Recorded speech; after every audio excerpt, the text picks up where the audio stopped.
വാണിജ്യ സംരംഭങ്ങൾക്കായി ഭൂമി പരിവർത്തനം ചെയ്യുന്ന പ്രക്രിയ വേഗത്തിലാക്കും.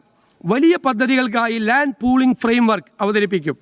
ഭൂമി ഏറ്റെടുക്കൽ പ്രക്രിയകൾ സമയബന്ധിതവും സുതാര്യവും പ്രൊഫഷണലായും കൈകാര്യം ചെയ്യുന്നതിനും തുടർ നടപടികൾ സ്വീകരിക്കുന്നതിനും സർക്കാർ ഏജൻസികളായ കിൻഫ്രയെയും ഇൻകലിനെയും ശക്തിപ്പെടുത്തും.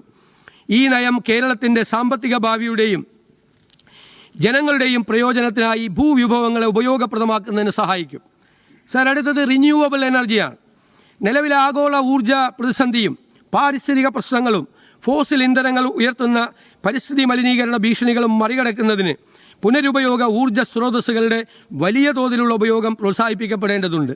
കേരളത്തിലെ നിരവധി റിസർവോയറുകൾ ഫ്ലോട്ടിംഗ് സോളാർ പാനൽ സിസ്റ്റം ഉപയോഗിക്കുവാൻ അനുയോജ്യമാണ്.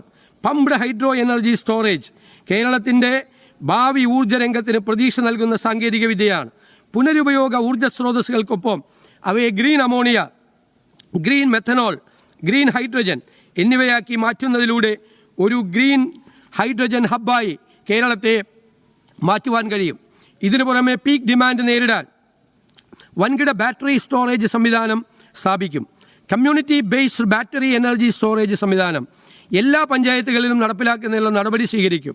പുനരുപയോഗ ശേഷിയുള്ള ഊർജം, ഗ്രീൻ ഹൈഡ്രജൻ, ഇതര ഊർജ്ജ സ്രോതസ്സുകൾ എന്നിവയ്ക്കായി 100 കോടി രൂപ ബജറ്റിൽ വകയിരുത്തുന്നു.